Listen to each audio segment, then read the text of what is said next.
again. It's a Redskin.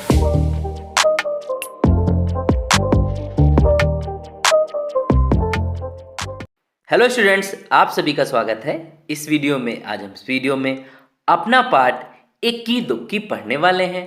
कैसा अजीब सा नाम है, इक्की दुक्की, जैसे एक या दो हो। आइए जानते हैं इक्की दुक्की कौन है। दो बहनें थीं, एक का नाम था एक केस वाली और दूसरी का नाम था दोन केस वाली। दोनों बहनें अपने अम्मा और बाबा के साथ एक छोटे से घर में रहती थीं। क्या था एक बार कि दो बहनें थीं, एक का नाम था एक केस वाली और दूसरी का नाम था दोन केस वाली। दोनों बहनें किसके साथ रहती थीं? अम्मा और बाबा के साथ एक छोटे से घर में रहती थीं। एक केस वाली का एक ही बाल था, इसलिए सब उसे इक्की बुलाते थे। दोन केस वाली बड़ी घमंडी थी, उसके दो बाल थे, इसलिए सब उसे दुक्की बुलाते थे। बिल्कुल अजीब सी बात है। एक केस वाली मतलब उसके सर पर सिर्फ एक ही बाल था। चित्र में देखिए, ये है एक केस वाली। केस का मतलब होता है बाल, और जिसके सर पर एक बाल हो उस लड़की का नाम है एक केस वाली। दोन केस वाली का मतलब जिसके सर पर दो बाल हो, और जिसके सर पर दो बाल थे वो बहुत ही घमंडी थी। घमंडी का मतलब बहुत ही उसको प्राउड था कि भाई मेरे पास तो दो बाल हैं और मैं दुनिया की सबसे खूबसूरत लड़की हूँ। आगे क्या होने वाला है आइए देखते हैं। अम्मा सोचती थी कि दुक्की जैसी सुंदर लड़की तो दुनिया में है ही नहीं, और बाबा उनको सोचने की फुर्सत ही कहाँ, काम में जो उलझे रहते थे। यहाँ पर एक शब्द आया है फुर्सत। फुर्सत का मतलब होता है फ्री, खाली होना, और उलझे का मतलब होता है बिजी रहना। अम्मा क्या सोचा करती थी दुक्की के बारे में कि दुनिया की सबसे सुंदर लड़की कौन है? दुक्की ही है। वहीं बाबा, उनको सोचने की फुर्सत ही नहीं थी, उनके पास बिल्कुल टाइम ही नहीं था। और वो किस में उलझे रहते थे? वो काम में उलझे रहते थे, वो हमेशा काम करते रहते थे। दुक्की हमेशा अपनी बहन पर रौब जमाती रहती। एक दिन इक्की घने जंगल में गई। चलते चलते वह घने जंगल के बीच आ पहुंची। हम देख लेते हैं एक नया कठिन शब्द यहाँ पर आया है, रौब जमाती रहती। रौब का मतलब होता है अपनी पावर दिखाना। जैसे क्या होता है घर में बड़े भाई बहन आप पर अपना रौब जमाते रहते होंगे, ये काम कर दो, वो कॉपी उठा लाओ, पानी ले आओ। वैसे ही दुक्की हमेशा अपनी बहन पर रौब जमाती रहती। एक दिन इक्की घने जंगल में गई। चलते चलते वह घने जंगल के बीच आ पहुंची। चारों तरफ सन्नाटा था। सन्नाटा का अर्थ होता है बिल्कुल शांति थी, चारों तरफ बिल्कुल शांति थी। अचानक उसने एक आवाज सुनी, पानी, मुझे प्यास लगी है, कोई पानी पिला दो। अचानक उसके कान में एक आवाज आई, पानी, मुझे प्यास लगी है, कोई पानी पिला दो। इक्की रुकी और उसने चारों तरफ घूम कर देखा। वहां तो कोई नहीं था। फिर उसने देखा सूखी मुरझाई हुई मेहंदी की एक झाड़ी, जिसके पत्ते सरसरा रहे थे। उसने क्या देखा? एक मेहंदी की झाड़ी थी। अगर आपके घर में भी मेहंदी होगी तो आप देख सकते हैं मेहंदी का पेड़ कुछ इस तरीके से होता है, छोटी छोटी लीव्स लगी रहती हैं उस पे। तो इक्की ने क्या देखा कि जो मेहंदी की झाड़ी थी वो बिल्कुल सूखी थी, मुरझाई हुई थी, और उसके पत्ते सरसरा रहे थे।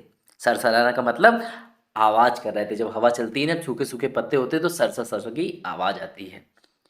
पास में ही पानी की धारा बह रही थी। इक्की ने चुल्लू में पानी भरकर एक बार, दो बार, कई बार झाड़ी के ऊपर डाला। चुल्लू का मतलब क्या होता है? हम अपने हाथ से जब कप बनाते हैं ना दोनों हाथों की सहायता से, तो उसे बोलते हैं चुल्लू।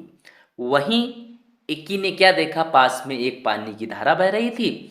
इक्की ने अपने हाथ से चुल्लू बनाया और पानी भरकर एक बार, दो बार, कई बार झाड़ी के ऊपर डाला।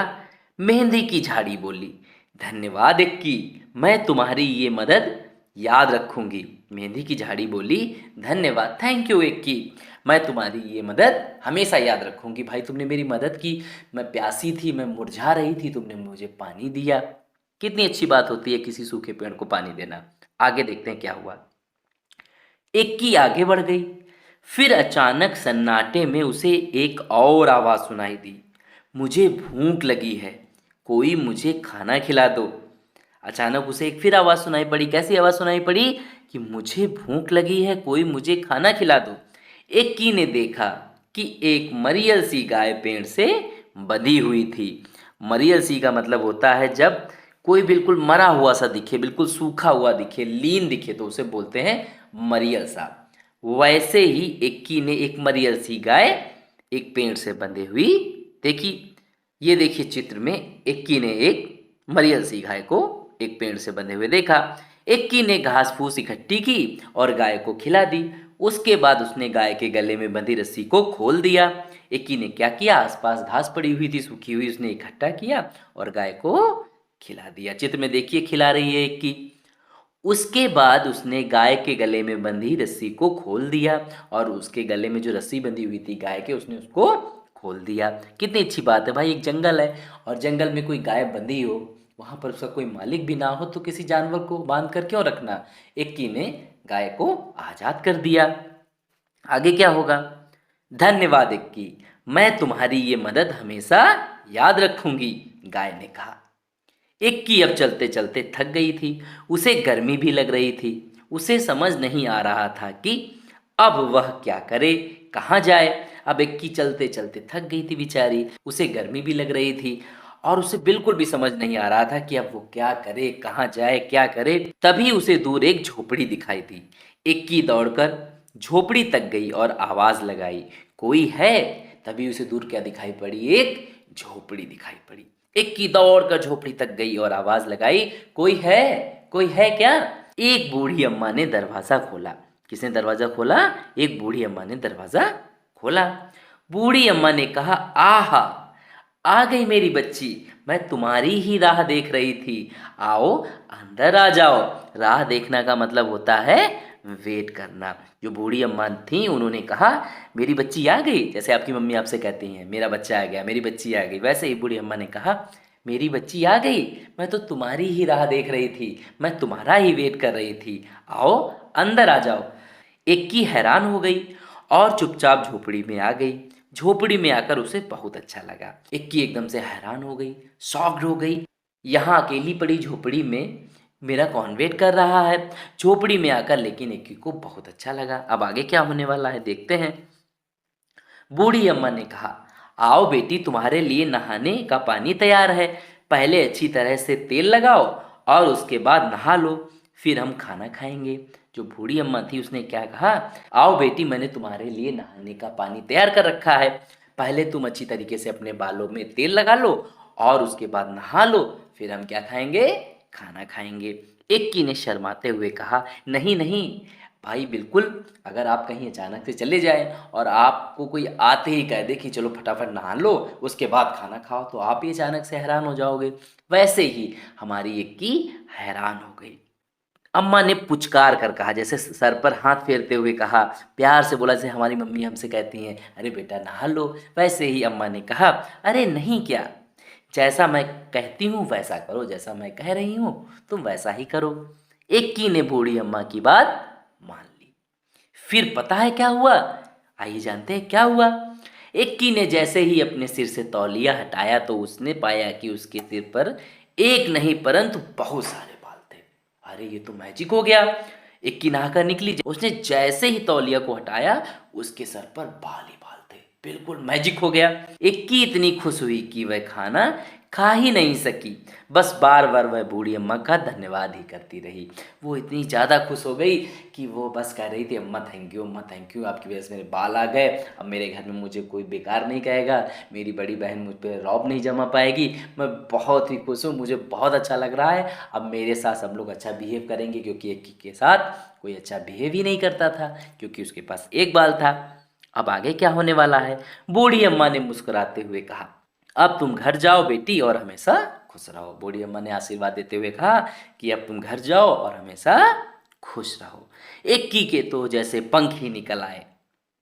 अब इक्की के पंख तो लग नहीं जाएंगे, एक अलग मैजिक थोड़ी ना होगा। इसका मतलब होता है कि वो बहुत ही ज़्यादा खुश हुई। जब कोई बहुत ज़्यादा खुश हो जाता है तो हम कह देते हैं इसके तो पंख ही निकल आए हैं और ये बहुत तेज भागा चला जा रहा है। वह सरपट घर की तरफ दौड़ चली, और सरपट मतलब वह फटाफट घर की तरफ दौड़ चली। ठीक है। रास्ते में उसे गाय ने मीठा मीठा दूध दिया और झाड़ी ने हाथों पर रचाने के लिए मेहंदी दी। जिसकी उसने हेल्प की थी, गाय की हेल्प की थी ना, उसने उसे मीठा मीठा दूध दिया और झाड़ी जो मेहंदी की थी उसने मेहंदी रचाने के लिए दी। हाथ पर मेहंदी रचाई जाती है ना, तो उसने अच्छी मेहंदी उसको दी। घर पहुंचकर इक्की ने सारी कहानी सुनाई। दुक्की कहानी सुनते ही सीधे जंगल की तरफ भागी। दुक्की इतना तेज भाग रही थी कि ना उसने प्यासी झाड़ी और ना ही भूखी गाय की पुकार सुनी। फटाफट वह जंगल की तरफ भागी और इतनी तेज भाग रही थी, इतनी तेज भाग रही थी, ना ही उसने प्यासी झाड़ी की आवाज़ सुनी और ना ही भूखी गाय की पुकार सुनी। पुकार का मतलब जैसे पुकारती है ना गाय, कोई हमको बुलाता है, उसी को बोलते हैं पुकारना। उसने कुछ भी नहीं सुना। वह तो धड़धड़ाती हुई झोपड़ी में घुस गई और बूढ़ी अम्मा को हुक्म दिया। हुक्म का मतलब होता है ऑर्डर दे दिया। क्या ऑर्डर दिया? मेरे लिए नहाने का पानी तैयार करो। अब क्या बोलती है हमारी अम्मा? हाँ आओ, मैं तुम्हारी ही राह देख रही थी, पानी तैयार है, नहा लो। बूढ़ी अम्मा ने दुक्की से कहा और हमारी बूढ़ी अम्मा ने फिर से वही सेम चीज कही, मैं तो तुम्हारा ही वेट कर रही थी, पानी तैयार है, नहा लो। आगे क्या होने वाला है? झटपट नहाने के बाद जैसे ही दुक्की ने तौलिया सिर से हटाया, उसकी तो चीख निकल गई। भाई क्या हो गया? क्या दुक्की के बहुत सारे बाल आ गए? देखते हैं क्या हुआ। दुक्की के दो ही तो बाल थे और वे भी झड़ गए थे। दुक्की के साथ तो बहुत ही बुरा हुआ। जैसे ही उसने तौलिया हटाई, उसके दो बाल थे वो भी झड़ गए। रोते रोते दुक्की घर की तरफ चलने लगी। रास्ते में उसे गाय ने सींग मारा और मेहंदी की झाड़ी ने कांटे चुभो दिए। मगर अब दुक्की अपना सबक सीख चुकी थी। सबक सीखना का मतलब अब उसको शिक्षा मिल चुकी थी।